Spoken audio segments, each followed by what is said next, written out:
Assalamualaikum warahmatullahi wabarakatuh. Selamat datang dan selamat bergabung kembali di podcast STI Surakarta bersama saya Khorifa Arum di mata kuliah Komunikasi Bisnis. Nah, minggu ini kita sudah masuk di pertemuan ke-13. Nah, di pertemuan 13 ini kita akan membahas mengenai komunikasi melalui teknologi informasi. Nah, tapi ini saya akan bagi menjadi dua bagian.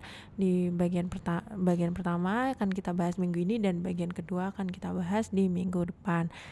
Nah, langsung aja capaian pembelajaran di minggu yang ke-13 ini adalah mahasiswa diharapkan agar mampu untuk menjelaskan mengenai komputer personal dan komunikasi bisnis, mampu menjelaskan mengenai teknologi penyimpanan data elektronik dalam komunikasi bisnis, dan mampu menjelaskan mengenai konsep dasar internet. Langsung aja kita masuk di pembahasan pertama mengenai komputer personal dan komunikasi bisnis. Jadi di masa yang modern saat ini kita sudah banyak mengenal mengenai komputer dan sebenarnya apa sih pentingnya komputer ini di dalam kehidupan kita. Nah, yang pertama itu berbagai bentuk transaksi yang terjadi dalam kehidupan bisnis itu tidak dapat terlepas dari keberadaan teknologi komputer sebagai alat bantu untuk pemrosesan transaksi bisnis. Seperti contohnya yang kita lihat di bank seperti itu. Kemudian untuk sebagai sarana untuk melakukan komunikasi dengan pihak lain, misalnya ketika kita mengirimkan pesan atau membuat pesan atau saat mengirimkan email, itu akan lebih mudah jika kita menggunakan komputer. Kemudian dengan adanya jaringan internet ini kita bisa memanfaatkan komputer untuk kepentingan termasuk sebagai sarana hiburan gitu. Dengan komputer kan kita bisa misalnya menonton film atau melihat YouTube dan sebagainya. Nah, kemudian ini ada komponen dasar komputer. Nah, komputer itu dibagi menjadi dua komponen. Yang pertama ada hardware dan software. Kalau hardware, seperti yang kita tahu, itu terdiri dari yang pertama Central Processing Unit atau CPU. Jadi, CPU ini disebut juga dengan otak dari komputer itu sendiri karena dia mengeksekusi perintah dari perangkat komputer. Kemudian kalau keyboard, seperti yang kita tahu bahwa dengan keyboard kita bisa menginput data-data seperti huruf, angka ataupun simbol. Kemudian monitor ini yang akan menampilkan output data kita secara grafis gitu.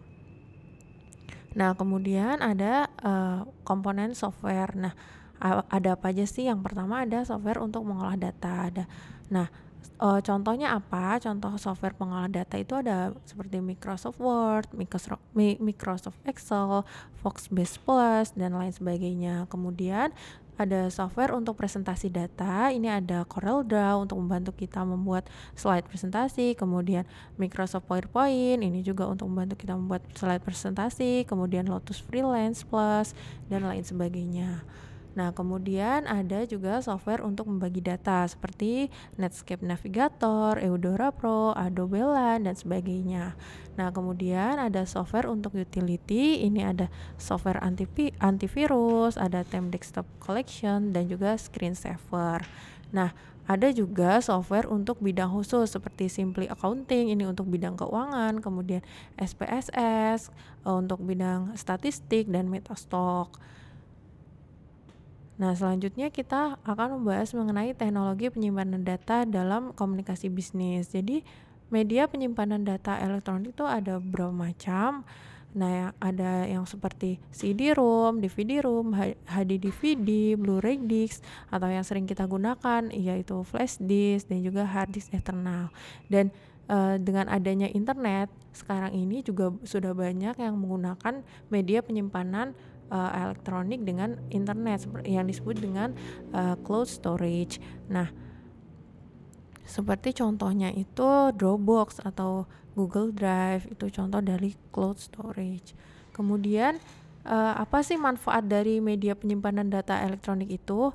Nah, di dunia pendidikan itu media penyimpanan data elektronik berguna untuk mengakses berbagai jurnal, referensi, dan kasus-kasus berbagai perusahaan sebagai media pembelajaran. Jadi untuk kasus-kasusnya dimasukkan ke dalam media penyimpanan data, dan sewaktu-waktu dibutuhkan untuk media pembelajaran itu bisa langsung digunakan. Seperti itu. Dan kemudian kalau di dunia bisnis, media penyimpanan data elektronik ini juga berguna sebagai sarana untuk mempromosikan produk-produk baru atau melatih para karyawan agar dapat menguasai pekerjaan mereka dan akses database. Nah, kalau untuk melatih para pegawai ini contohnya seperti misalnya instruksi-instruksi dari trainer itu bisa dimasukkan ke dalam media elektronik, sehingga ketika dibutuhkan atau ketika para pegawai ingin belajar kembali itu bisa langsung dibuka sehingga bisa lebih efektif gitu. Nah, kemudian kita masuk ke konsep dasar internet. Jadi internet itu apa sih? Nah, menurut Internet Society, internet didefinisikan sebagai kemampuan menyampaikan informasi global yang cepat, mekanisme penyebaran informasi, dan media kolaborasi, serta interaksi antara individu dan komputer mereka tanpa melihat lokasi secara geografis. Nah, kemudian di dalam internet itu ada beberapa fasilitas seperti email, mailing list, kemudian newsgroup, web, dan sebagainya. Nah, kemudian ada search engine. Nah, jadi search engine ini atau mesin pencari ini yang akan membantu kita bila ingin mencari berbagai informasi yang dibutuhkan, baik yang berhubungan dengan masalah bisnis ataupun non-bisnis. Seperti contohnya apa? Seperti Google, Yahoo, AltaVista, Lycos, dan lain sebagainya itu contoh dari search engine. Jadi dengan Google kita kan bisa mencari berbagai macam informasi yang kita butuhkan seperti itu. Nah, kemudian ada Voice over Internet Protocol. Jadi ini adalah teknologi yang memungkinkan percakapan suara jarak jauh melalui media internet. Contohnya apa? Contohnya Skype atau WhatsApp, kemudian Viber, kemudian contoh lainnya seperti Zoom, kemudian Google Meet, itu yang sekarang banyak digunakan. Itu contoh dari Voice over Internet Protocol. Nah, kemudian apa sih internet itu juga kan banyak manfaat yang kita dapatkan, tapi ada juga kekhawatiran yang timbul atas kehadiran internet. Jadi kalau manfaat internet bagi pelaku bisnis itu apa aja sih? Yang pertama, sebagai media promosi dengan biaya yang relatif murah dan jangkauannya yang luas. Kemudian sebagai media transaksi online, e-commerce. Kemudian memberikan peluang tumbuhnya bisnis baru.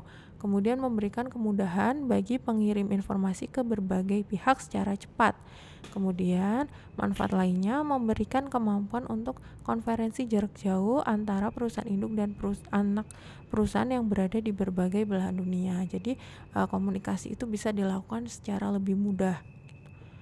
Nah, kekhawatirannya apa atas kehadiran internet ini? Jadi dengan adanya internet ini banyak menyebarkan paham, ideologi atau pandangan yang tidak sesuai dengan paham atau ideologi yang dianut negara lain. Jadi ideologi itu kan bisa berbeda-beda, dan ini kekhawatirannya akan ada berbagai paham yang tidak sesuai seperti itu. Kemudian pengguna di bawah umur ini dapat dengan mudah mengakses alamat website yang tidak layak diakses oleh mereka. Kemudian pengguna yang iseng atau hacker dapat mengacak-acak website orang atau lembaga lain.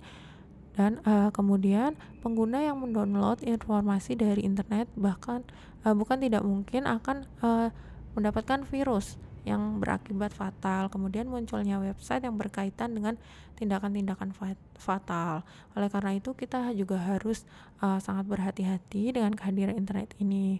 Misalnya sekarang ini kan juga banyak seperti link-link situs yang dibagikan di grup-grup atau di media sosial. Kita jangan langsung mengklik atau mengaksesnya. Kita harus benar-benar tahu informasi tersebut didapat dari siapa dan link tersebut itu maksudnya apa, seperti itu. Jangan langsung diklik.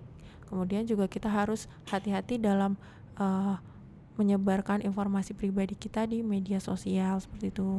Kita harus bijak menggunakan media sosial dan menggunakan internet seperti itu.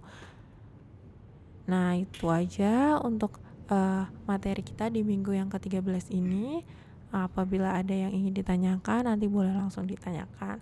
Terima kasih. Wassalamualaikum warahmatullahi wabarakatuh.